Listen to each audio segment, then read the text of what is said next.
अहिलेको परमादेशबाट गठन भएको गठबन्धनको सरकार केही काम गरेकै छैन। गरेको भए पो सकारात्मक र नकारात्मक मूल्याङ्कन गर्ने, खाली समय बिताउने काम गरेको छ र खुद्रा कुराहरूमा अल्झेका छन्। नेकपा एमाले सबै हिसाब किताब जनताको बीचमा माग्छ। साधारण खर्च भन्ने हो भने 44% भएको, विकास खर्च 13% भएको, अनि यसले जनता कसरी सन्तुष्ट हुने योजनाहरू रोक्ने काम भएको छ, बजेट नदिने काम भएको छ। यसले के प्रतिफल आउँछ? नेपालको भूमिमा सडक धमाधम बनाएछ अनि गरी के राखेको छ भन्दाखेरि दिन बिताउने काम गरिरहेको छ। एमालेलाई प्रतिपक्षमा पुर्यायौँ, यही नै ठुलो उपलब्धि हो। अब एउटा मन्त्रीले सबै काम आफै गर्दैन। 50 समूहले प्रक्रिया मिचेर ठेक्का लिएको कसले गरेको? कसैलाई छुट पाउनु हुँदैन। फाइदा मात्र लिने, राज्यलाई पनि तिर्नुपर्ने नतिर्ने, कसैले निजी क्षेत्रको पनि वकालत गर्ला। नाफै नलिने हो भने निजी क्षेत्र कहीँ हात हाल्दैन र कहीँ लगानी गर्दैन। नाफा जति आफूलाई, घाटा जति अरूलाई। निजी क्षेत्रको रजाइ चाहिँ चल्नु हुँदैन। युद्धकालमा योगेश भट्टराई हतियार तस्कर गर्थे। ईर्ष्यामा, डाहमा, विरोधको निम्ति बोलिएका कुराको पछि धेरै लाग्नु आवश्यक छैन। मन्त्रीले हतौरा लिएर गएर भत्काएको अथवा मन्त्रीले ज्यामीको काम गरेको भन्ने चाहिँ मलाई लाग्दैन। त्यो गलत गरिएको कुरा सच्याउनु पर्छ। यसमा एमालेकै नेता छन् भने पनि पार्टीले यसमा छुट दिँदैन। जबसम्म राष्ट्रको हित हुँदैन तबसम्म नेकपा एमालेले पारित गर्दैन। हामी कुनै षड्यन्त्र गरेर सरकारमा जाँदैनौँ। देउबाजी प्रधानमन्त्री हुँदा स्थानीय निर्वाचन गराउन नसकेर भागेर छलफल हुनु, निर्णय हुनु, घोषणा हुनु फरक कुरा हो। जुनसुकै गठबन्धन, जस्तो सुकै गठबन्धन आयो भने पनि नेकपा एमाले सामना गरेर चुनावमा जान तयार छ। गठबन्धन रहँदैन। गोप्य रूपमा पनि छलफल गरिकन एकैचोटि एकताको घोषणा गरिएका उदाहरणहरू पनि छन्। हिजो त्यही गरेको। रातारात पनि सबै सत्य छन् भने मलाई लाग्दैन। अमेरिकालाई हतारो छ भने संसदमा अनुमोदन गर्नुपर्ने कुरा नगरिकन दान दिन सक्छ अमेरिकाले। जेरी घुमाए जस्तै घुमाएको घुमाए, अल्झाएको अल्झाए। अमेरिकालाई के स्वाद लागेको छ मलाई थाहा छैन।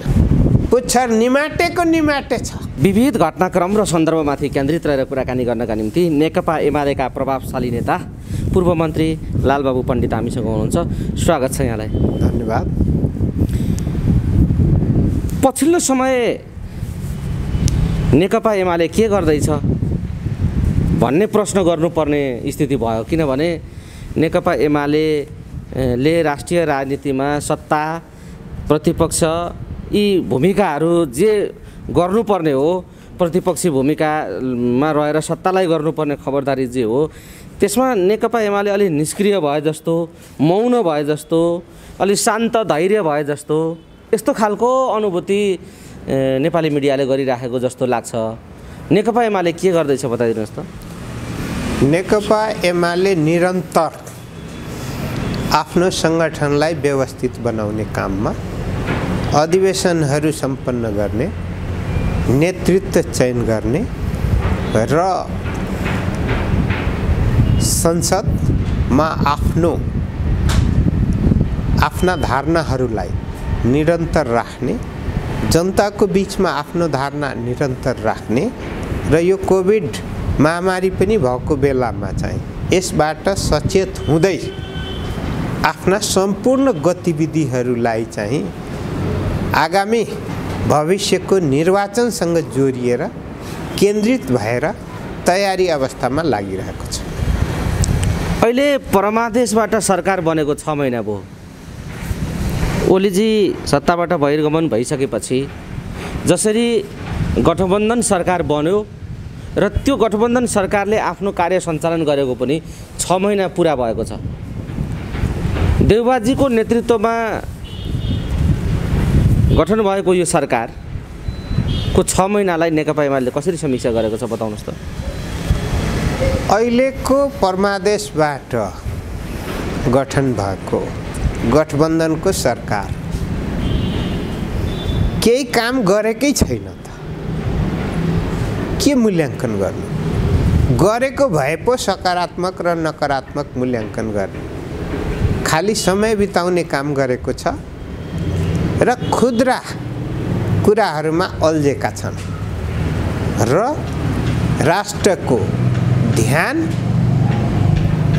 त्यही खुद्रा कुरामा अल्झाएर अनि गर्न नसक्ने, गर्न दिएन भनेर प्रचार मात्रै गर्ने स्थितिमा सरकार छ। त्यसकारणले गर्दाखेरि नेकपा एमाले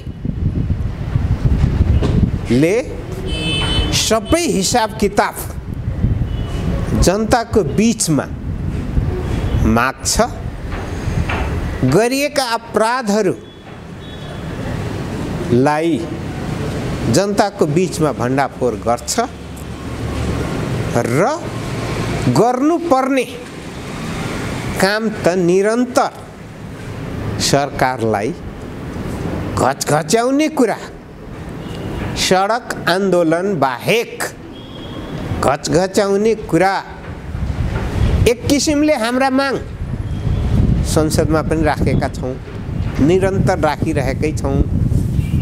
अर्कोतर्फ भन्ने हो भने कोभिड महामारीको समय भएकोले गर्दा कोभिडमा सरकारलाई केन्द्रित हुनको निम्ति हाम्रो स्वास्थ्य विभागको तर्फबाट बुँदागत 22 बुँदे सुझाव हामीले पठाएका पनि छौँ।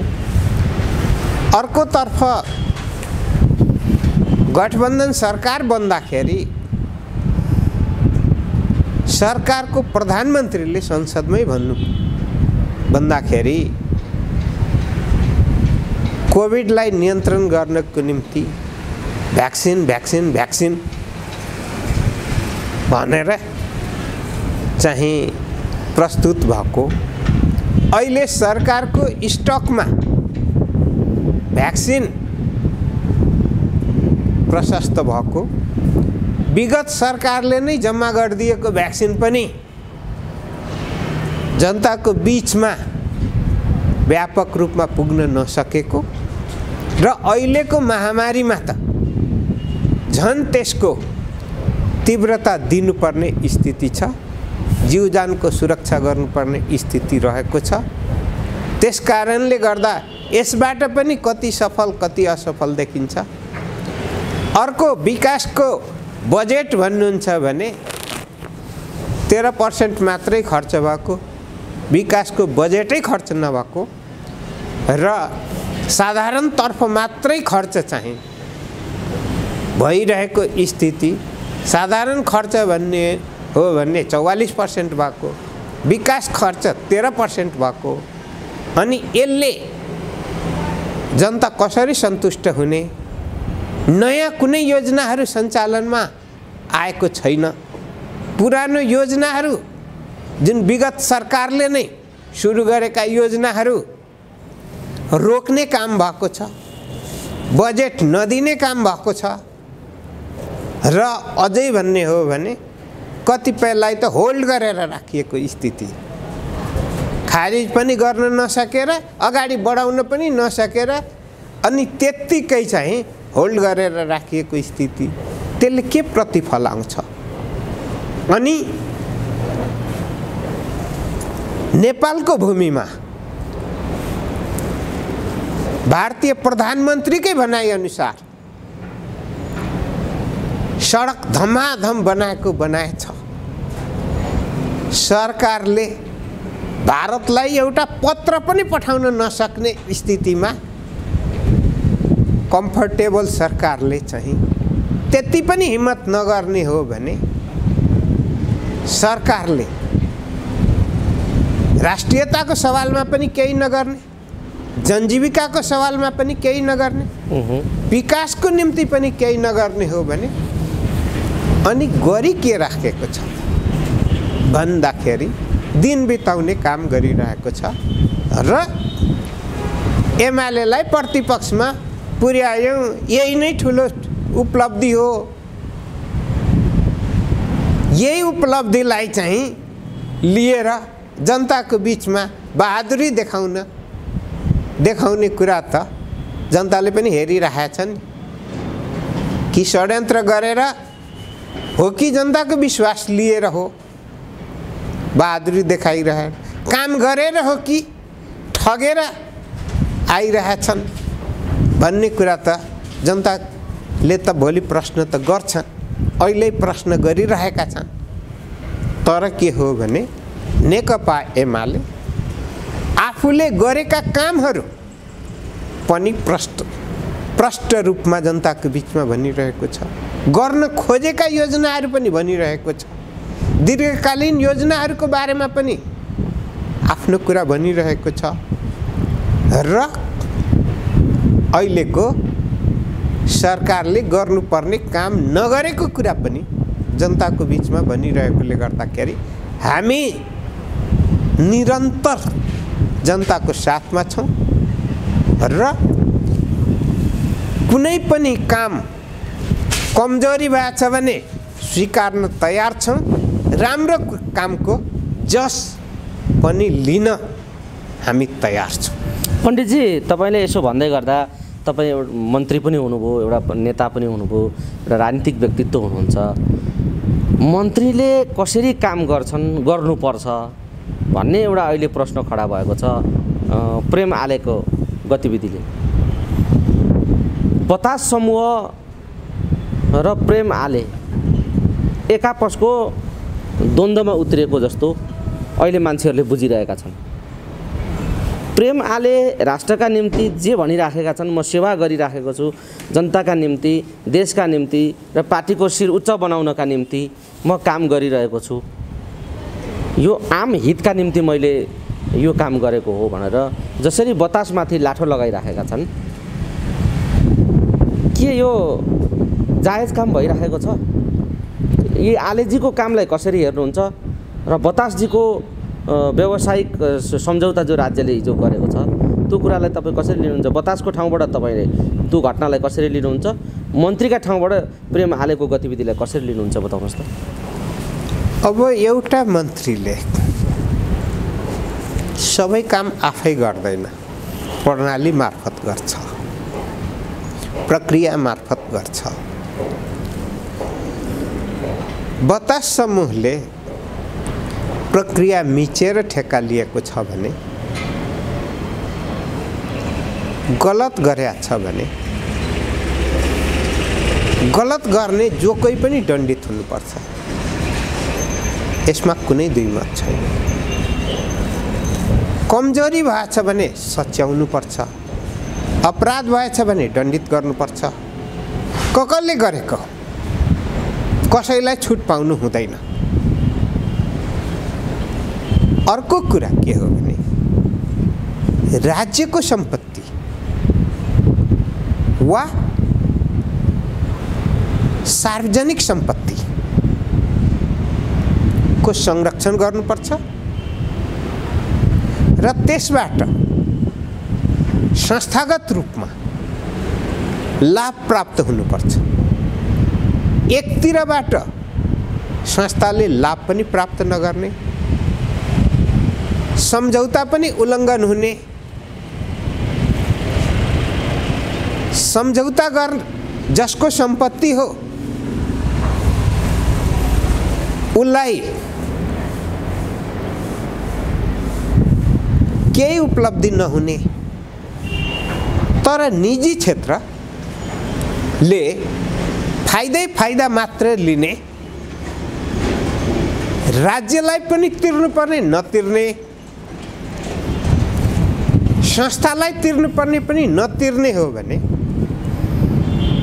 निजीलाई पोस्ने काम मात्रै यदि हुन्छ भने कसैले निजी क्षेत्रको पनि वकालत गर्ला। तर के हो भने निजी क्षेत्रले पनि इमानदारीपूर्वक र सम्झौता अनुरूप संस्थागत रूपमा तिर्नुपर्ने र राज्यलाई तिर्नुपर्ने सम्पूर्ण दायित्व तिरेर अनि आफ्नो नाफा कमाउन पाउँछ। नाफै नलिने हो भने निजी क्षेत्र कहीँ हात हाल्दैन र कहीँ लगानी गर्दैन। तर नाफा जति आफूलाई, घाटा जति अरूलाई, अनि अरूको सम्पत्तिमा, संस्थागत सम्पत्तिमा वा सरकारी सम्पत्तिमा निजी क्षेत्रको रजाइ चाहिँ चल्नु हुँदैन। तर चलिराखेको छ। यो वातावरण बनाउने त योगेश भट्टराई हुन्, हिजो एमालेकै नेता हुन्, यसो गर्ने भन्ने खालको आलोचना पनि उठेको छ। अहिले योगेशमाथि विभिन्न खालका आरोप प्रत्यारोपहरू उठेका छन्। युद्धकालमा योगेश भट्टराई हतियार तस्कर गर्थे भन्नेसम्मका मन्त्रीले आरोप लगाएका छन्। यस्तो बेला योगेशमाथिको आरोपबारे र योगेश माथि भएका अहिलेका टिका टिप्पणीबारे नेकपा एमाले किन बोल्दैन, किन कुनै प्रतिक्रिया दिँदैन, बताइदिनुहोस् त। आक्रोशमा,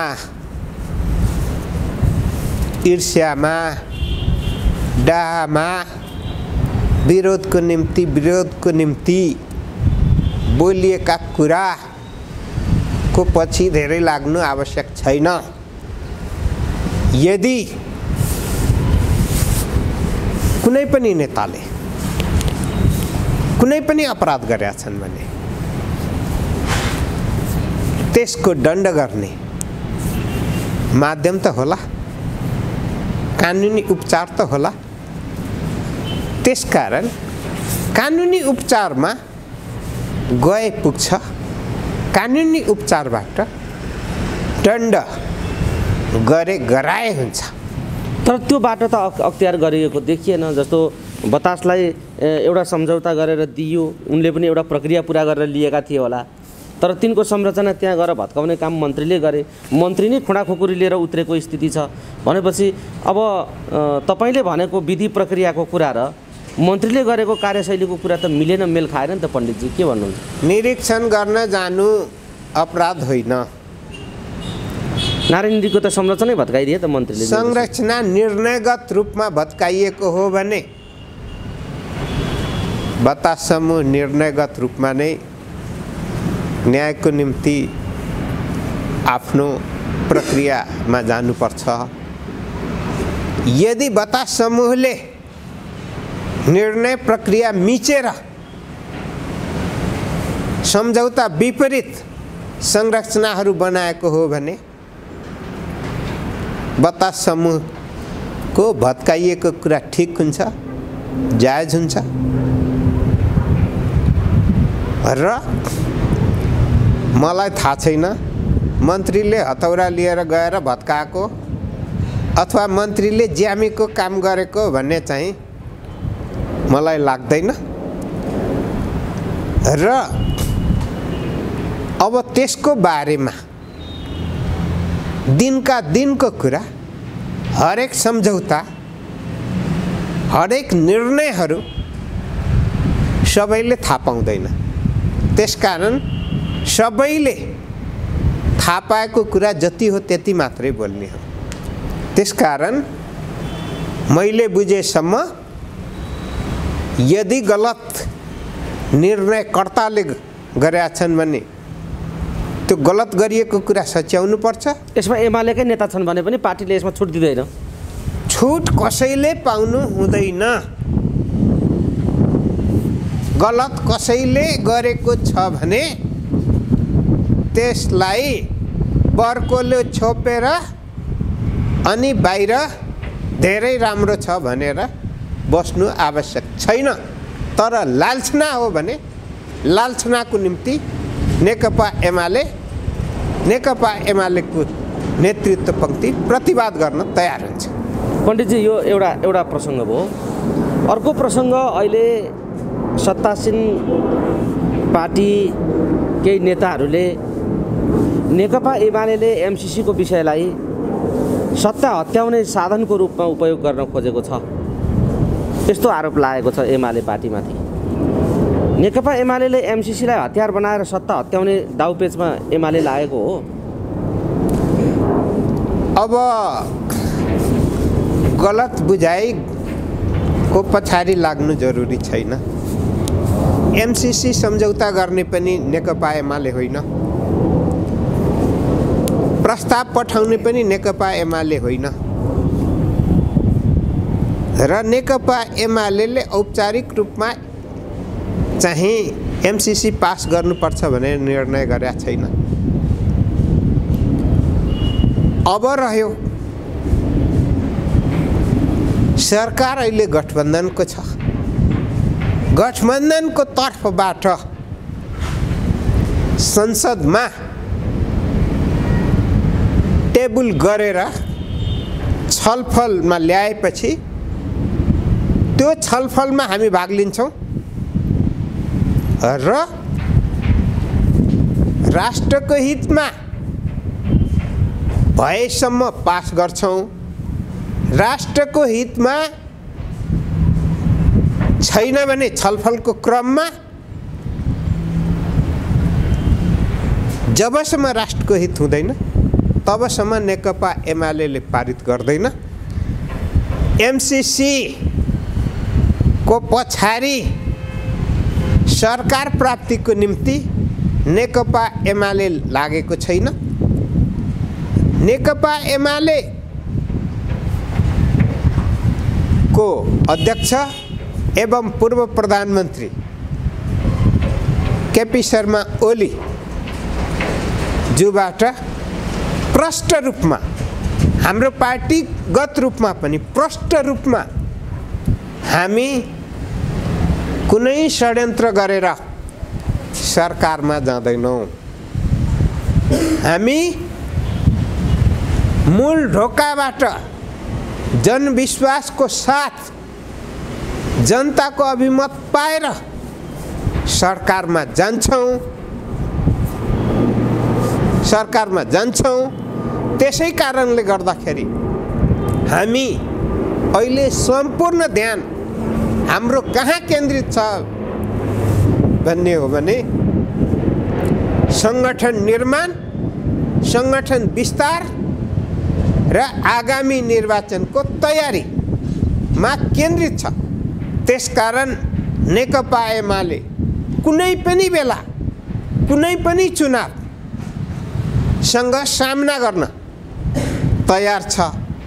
बरु गठबन्धन चुनाव भनिसकेपछि तर्सेर भाग्ने स्थिति भएको छ। हामी चाहन्छौँ संविधान अनुरूप आवधिक निर्वाचनमा हामी विश्वास गर्छौँ। त्यस कारणले गर्दा चुनावबाट भाग्न दिँदैनौँ। विगतमा पनि देउबाजी प्रधानमन्त्री हुँदा स्थानीय निर्वाचन गराउन नसकेर भागेर कति वर्ष स्थानीय निर्वाचन भएन।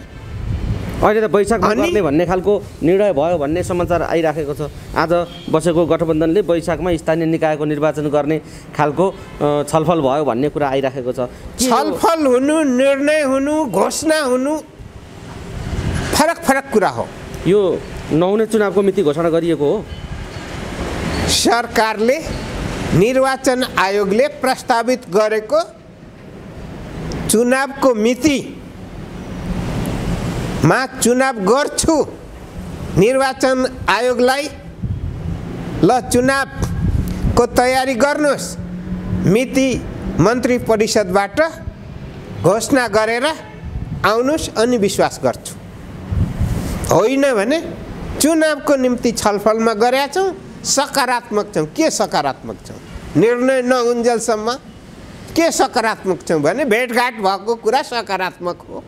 मुख फोराफोर गरेको कुरा सकारात्मक हो, भित्र के कुरा गरे त्यो सबै थाहा छैन। त्यस कारणले गर्दा जबसम्म मिति घोषणा हुँदैन तबसम्म सकारात्मक हो भन्ने बुझ्ने अवस्था छैन। पण्डितजी, गठबन्धन दल एमाले विरुद्ध गठबन्धन गरेर चुनावमा जाने कम्तीमा यो प्रचण्ड, माधव नेपाल र केपी यो के अरे शेरबहादुर देउवाजी बिचको जुन खालको गठबन्धन छ, यो गठबन्धनलाई चाहिँ एमालेको धर्नासो नआनेसम्म, चुनाव सम्पन्न नगरेसम्म कायम राख्ने भनेर उहाँहरूले भन्दै आउनुभएको छ। एकातिर अर्कातिर के हल्ला चलेको छ भने यहाँ नेकपा एमाले र नेकपा माओवादी बीच फेरि पनि चुनावी तालमेल हुने या पार्टी एकता हुने यस्ता खालका छलफल पनि चलिराखेका छन् भन्ने अर्को कोणबाट अर्को छलफल चर्चा पनि उठेको छ। वास्तविक सत्य कुरा बताइदिनुहोस् त, एमाले र माओवादी बीच एकता भएर फेरि चुनावमा जाने स्थिति छ कि छैन, या गठबन्धनले चुनावसम्म गठबन्धन कायम रह्यो विपक्षीहरूको भने, सत्ता पक्षको भने एमाले त्यसको कसरी सामना गर्छ बताउनुहोस् त। पहिलो कुरा, जुनसुकै गठबन्धन, जस्तोसुकै गठबन्धन आयो भने पनि नेकपा एमाले सामना गरेर चुनावमा जान तयार छ। एउटा कुरा। दोस्रो कुरा, यो गठबन्धन चुनावसँग रहन्छ भन्ने कुरा त्यो एकछिनको निम्ति न्यानो मात्रै हो, गठबन्धन रहँदैन। दुईवटा महामन्त्रीहरूले माघ 12 पछि गठबन्धन रहँदैन आफै बोलिरहेका छन्। अर्को कुरा, राजनीतिमा गठबन्धन तयार हुने, कोसँग कहिले तयार हुने, को त्यसमा सामेल हुने र कहिले त्यो गठबन्धन टुट्ने, यो साइत हेरेर हुँदैन। सबैले आफ्नो अनुकूलता र प्रतिकूलताको विश्लेषण गरिरहेको हुन्छ। त्यस कारणले गर्दाखेरि छिटो छिटो कहिलेकाहीँ गोप्य रूपमा पनि छलफल गरिकन एकैचोटि एकताको घोषणा गरिएका उदाहरणहरू पनि छन्। हिजो त्यही गरेको, रातारात पनि लामो समयसम्म छलफल गरेर बिताएर पनि गठबन्धन नबनेको र एकता पनि नभएको इतिहास पनि यही छ।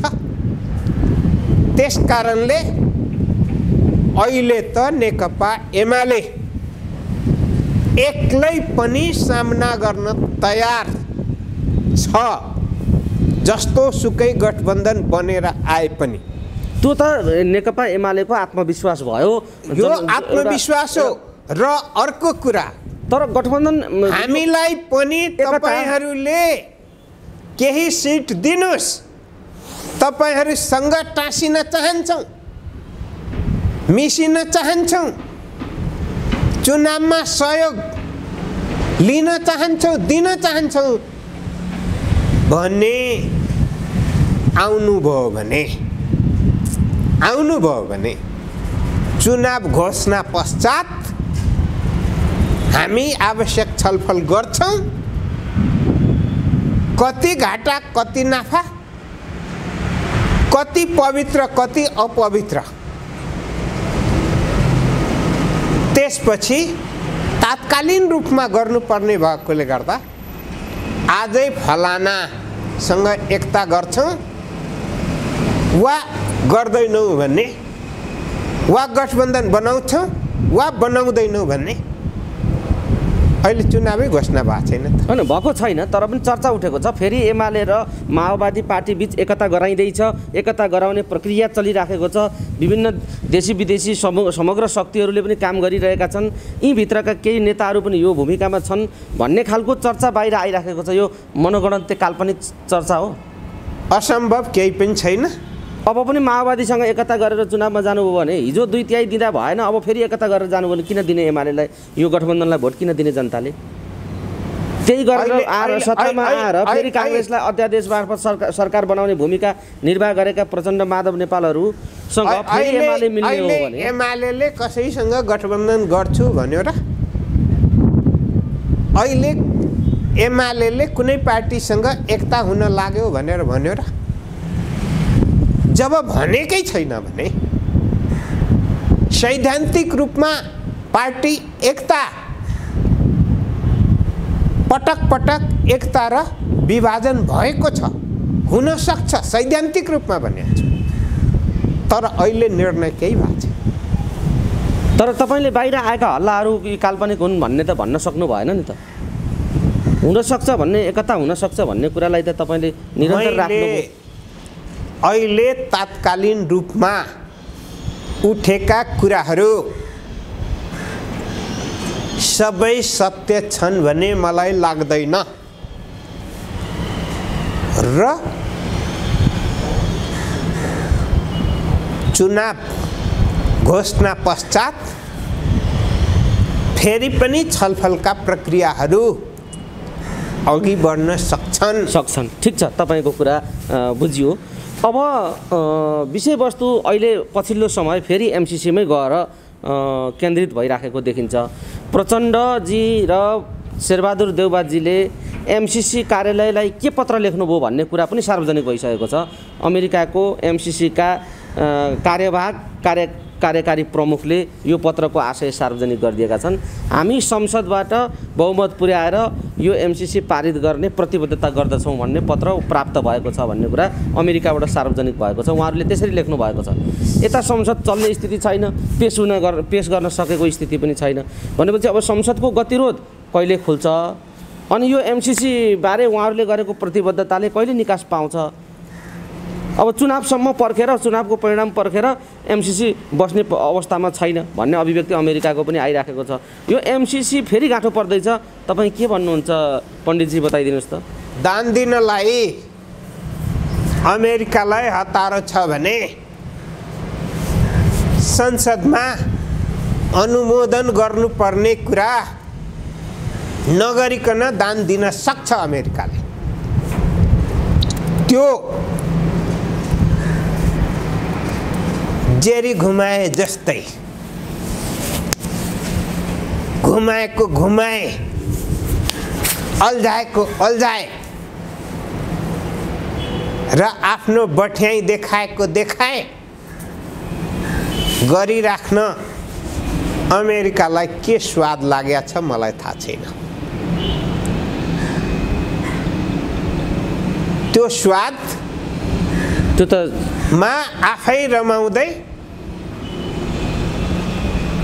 माया जालमा मात्रै पर्ने स्थितिमा जानु हुँदैन, एउटा कुरा। दोस्रो कुरा, एमसिसी